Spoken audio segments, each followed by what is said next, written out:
Hey, it is your buddy, Peace and Harmony with you here today.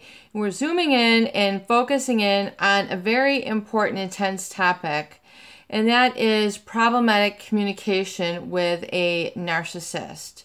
And before we get started, I want to give a huge shout out to those of you who have recently donated to the channel. So much love to you, those of you who have contributed to Peace and Harmony at our PayPal button on our homepage. Thank you so much for your support and your love and your feedback. Thank you so much. It keeps me inspired to keep the content rolling, and I truly appreciate your feedback, letting me know that I've been a good resource and a good place for you to come home to. That is my absolute goal and objective here with the channel, is to be able to give you the privacy to get some clarity, some concentration, some focus, some tools and knowledge to actually bring you true results. It's all about the outcome here. So thank you so much for your contribution. It means the world to me. And yes, if I have been a positive influence to you, please feel free to tithe or make a donation to the PayPal button. It's right on the homepage. It's just, I think it's just kind of like hidden away on the right-hand side. So definitely please, and thank you so much. Much love to all the empowered harmonizers. It's been a couple days since we've posted, so I want to dive right into some really great topics, and that is really problematic communication with a narcissist. Now, when we talk about communication, it is all about the communication, and if you don't have clear communication, you are going to have trouble. And as we know, the issue with a narcissist is there's an element or a tinge of manipulation. Manipulation not to be supportive, but to deter you or detract you from a positive feeling of joy, peace, or harmony, but to really sort of aggravate or provoke or instill a feeling of fear, intimidation, being less than, and self-doubt. So the repeated communication oftentimes is the sort of accusatory communication. In other words, they are acting out of distrust, always pointing the finger, stating that you are making a wrong decision, you have bad judgment, and they're insinuating this and constantly putting you in a place where you have to respond to their conflict consciousness, which is essentially what is going on. In other words, if they're always trying to have power and control, and their communication is essentially a cry for help when it is in this negative or derogatory manner, no matter how small or no matter how large, it really is a cry for help. And so if you can begin to see that and understand that when the narcissist comes at you with a feeling of anger, intimidation, trying to provoke self-disrespect, or really the main thing is they try to instill fear, guilt, and self-doubt and self-mistrust. So in other words, that's the whole issue. If they can get you off base, then they have the control. It's a very, very, yes, it's a very sick, sadistic sort of ploy, but this is how they interact. This is how they operate. It's just, this is their drive in life. Just as like the way a BMW might handle versus a Toyota might handle versus a Chevy. They all handle differently. They all have different engineering. They all have different brake systems. It's a similar thing. A narcissist is wired differently. Their engine, if you will, their inner wiring is different. And so this conflict consciousness might present to you as anger or ignoring, and it's essentially then provoking you to respond in like energy. So the main thing I want to address in this video is that if you are caught in this squabble, or basically this cycle of tension, you know, the building tension, the tension where there's something very accusatory or manipulative, or the withholding of information, where they don't communicate clearly, and then it causes an outburst in you, and then you have the spat, and then you try to reconcile, and then it just keeps repeating over and over. And then the meaning that you are assigning to yourself is that you are inadequate. You know, you are not lovable, you are not deserving, and you will you then have a vision of your life especially if you've been in this kind of relationship, in this battle for a prolonged period of time, your mind tends to play it over and over again and doesn't see the solution. So the main thing is that the issue is when you become a reactivity, you become a counterpart to their negative energy. So you respond in like energy to them. And where does that go? It goes nowhere. If you respond to anger with anger, you're going to get more anger. And instead, the key is to be able to break that cycle. And some people might say, oh, it's hard, it's difficult. Well, it's new. It's going to take a pattern interrupt. You need to be able to say something different, to this person to try to break the cycle. So if you're getting into a spat of the cyclical communication, they're making you feel bad for a purchase, feel bad for wanting something. This is a biggie. Why would you want to go out to dinner? That's too pricey. You don't need that. Just use what you have. In other words, you've worked hard. This is your money. And they're trying to tell you how to spend your money, your time, your opinions, how you should be. You mold yourself from the inside out. It's not, the narcissist will hitherto have you believe that they mold you from the outside in. And during the love bombing phase, oftentimes people get caught up and they think that that's what love is, which is essentially enabling their narcissism. And you become codependent. You become a counterpart to their negative energy. You counter respond. You respond in like energy. It's natural. If you're around anger all the time, you're going to pick up and then you're going to be reactive to try to either break the tension or just, a lot of people cannot resist. So the main key is to resist. And you can say, if you are in a squabble with them and you're feeling this negative communication, just ask them, rather than responding to their hurt, which is really emanating from a sense of loss. When the narcissist is really, has that deep abyss within them, they're really communicating from a sense of loss. They're communicating from a sense of hurt or emptiness or insecurity, or really kind of a sense of loss, a loss of being able to be genuine, authentic. They feel that they always have to put on this mask. So this whole condition or patterning of them creates this pattern of communication, which is very manipulative, but largely, using tools like condescending, judgment, criticism, belittling, minimizing, trying to instill distrust in you. I can't believe you. Why would you want that? What's wrong with you? That is too expensive. That is too cheap. Why would you do that now? Why would you do that later? I mean, they will just really always, and as you begin to see the pattern, if you're so engulfed in it or you're so enmeshed, sometimes you cannot see the pattern. So when you go no contact and you really get empowered, meaning you really get a sense of your own internal emotional mastery, because that's what it all is about with the narcissist communication, is their emotion is that to dim you, because that brightens them. So rather than being able to be bright together, the narcissist is not going to, they're not going to encourage that. They're not going to be supportive of you. Period. End of story.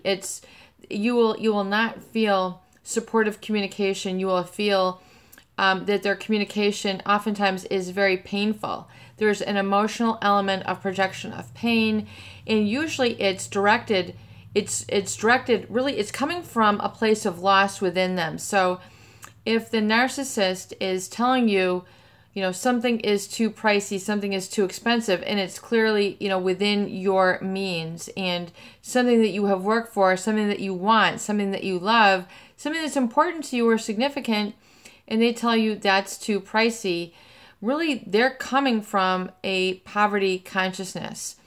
They're coming from a sense of lack, a lack consciousness. In other words, they have to come from a very conservative, or I don't have enough money to be able to do or be as free as you. So their projection will really be coming from a place how they feel about themselves. But again, like we've been saying, in our family dynamics, when you talk about narcissist family dynamics and how the parent does this to the child of the projection, the narcissist will project their feeling of loss or hurt onto you and make you wear the sign that says, I am not good enough. I am not enough. I am too cheap. I am too expensive. I am too needy. I mean, it's really all those things, but it's really coming from within them. And so it has nothing to do with you or your reality or your feelings. So you really, really do have to break the cycle and see their communication. And you can oftentimes see it most clearly once you have gone no contact. When you've, really gotten empowered, gotten a sense of, your own emotions and how you have control. Because that is what oftentimes people who have been in narcissistic relationships, they've been in it so long that they have lost the ability to control their emotions and control their positive self-talk, and then make plans that are based on self-trust and self-belief. In other words, all the things that bring magical peace and joy to you. What is joy? Think about what joy really means to you. And so when, and maintaining that feeling of joy when you're in a communication with a narcissist, and then you can tell them, as we were saying, break the cycle. Rather than responding to them in anger and, combating them with like energy, because like will attract like. So if you're angry, or condescending, it's going to bring out the condescending person in you. It's going to try to mold you into that which you don't want to be. And when you hit rock bottom, you'll really know it's time to change. And one thing I most advocate is changing your communication, changing your language, your words, the structure of your words, getting a feel of the I am and knowing that you speak from that which is separate from them. And more, I love a viewer comment. She said, with HeartWare, you have HeartWare. We talk about them having hardware. She said, they don't have HeartWare. I love that statement. That is so cute. That's so adorable. They don't have the HeartWare to communicate in that sort of supportive, loving manner. Oftentimes it's very manipulative to get you down. And so if you can respond with a comment such as, what can I do to make you feel better? What can I say to make you feel better? What can I do to help ease your anger right now? What can I do to support you right now? What is it that you really need me to supply you with? Once you start speaking like that, you'll really get the attention of them, and they'll see that you're breaking the cycle. You have to break the pattern. And people get into a whole pattern of negative communication styles with a narcissist. So one thing I really advocate, and I'm working on in my book, is having different communication styles. Feeling the sense of I am, being able to ask questions of the narcissist rather than just responding like a knee-jerk reaction, being very reactive, but learning how to respond and respond with a new pattern of language. In other words, 5 to 15 words. That's a little bit different structure that you can discipline yourself to speak and learn, almost like a script, almost like something that you have rehearsed again and again and again. And also in my book, I definitely advocate journaling, and you have to surround yourself with something positive. You need to get a calendar that has, 12 months of perseverance, inspirational quotes, inspirational pictures. Get yourself these tools and surround yourself with a positive energy and feeling. And so that will help you unplug from this very toxic, negative energy and realize oftentimes that they're doing this to keep you there, but it's up to you to get unstuck. It's up to you to do the inner work, to learn that you are separate and distinct from them, and that you have abilities beyond what they have in terms of getting stuck. In other words, you have the ability to control your emotions, control your communication, and do really what I call a pattern interrupt. Just take it down a notch. Speak with a different tone. Speak with a different language structure. Get in touch with your I am. And I am calm, I am focused, I am concentrated, I am joy, I am bliss. And when you repeat this again and again, you'll allow your body to actually reset. And so your body has to make that change. It's not just about positive thinking, it's about positive feeling, because when the narcissist communicates with you in a negative manner, it'll cause you to feel down. You will feel down. You will actually feel hurt. I mean, so many people write to me and tell me, that they're crying. They can't get off the couch. They're so depressed. They're so anxious. They can't think clearly. They're in a brain fog. It's because in the narcissist communication style, it is designed to cause you to be reactive. In other words, that fight or flight. You're entering the fight or flight. I know that this is maybe advanced material. You need to watch a lot of my videos to get the language here, guys. Empowered harmonizers. I know we're going deep, and it's been a couple days, so I think people really need this knowledge. So I want to give it to you, and please give me feedback if this is making sense, or you want me to go slower, faster. I mean, I get all sorts of comments. Why are you going?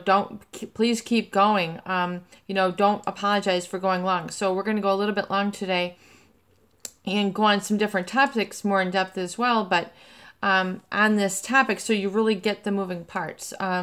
So you don't want to be a counterforce to their force. I'll repeat that again. You do not want to be a counterforce to their force. And force meaning they are trying to knock you off your plank. They're trying to knock you off your bow. They're trying to knock you off of your stance, your foundation, your centered, your congruency between your body, your head and your heart, which is working positive for you. You're doing your exercises, you're eating right, you're happy, you're getting that negative, positive energy. And then here comes the negative communication, from the narcissist, and you feel suddenly derailed. It is because they really are trying to give you that one jab that will cause you self-doubt and negative self-reflection, and then turning inward with a feeling of anxiety or fear. It's the fight or flight. Remember that when you are belittled or attacked in this manner, that you enter into the fight or flight, which is, you're in your limbic brain, you're in your lower brain, your oldest brain it's like 20 million years old. It's part of the human anatomy, and it's getting you into that, I have to either, curl up in a ball, or I have to, defend and justify myself. So the number one thing you don't want to do is defend and justify yourself. Well, I did this and I deserve this, and I, worked hard for this, and why are you yelling at me? Why are you telling me this? It's about time you finally let me be free. That is, explaining and justifying yourself. That will get very exhausting and get very tiring. And you have to explain, this is this, you will waste a lot of time, a lot of breath, a lot of daylight, a lot of moonlight, trying to get them, just to defend yourself. So that's why people are caught up in so many defense mechanisms. The over drinking, the drugging, they're trying to quench the hurt that the narcissist has kind of etched out or scarred, within them. And so, what are you going to do? Realize that the cycle of the negative feeling, the hurt feeling, causes hurt thoughts. I am not good enough. I can't make it. I can't do this. I can't go on. I can't clean the house. I can't make the dinner. I can't get the job. I can't have the friends. I can't go to the party. I can't go to the movie. I can't dance. I can't sing. I can't paint. I can't fish. I can't build. All these I can't begin then entering your thought process, which is your internal communication. And so this is your subconscious now that I'm speaking to, because that's what ends up happening. And you begin what I call negative orderly direction thinking, NOD thinking. It's taking you way off track, and people get addicted to this negative feeling. People get, they memorize this again and again, that their body is rehearsed. It's like riding a bike. You just keep going. Here comes the cycle. Let's just keep peddling the negative communication. Let's just keep it going along. Let's see where it's going to take us. Nowhere, and then you eventually will say, this is not working.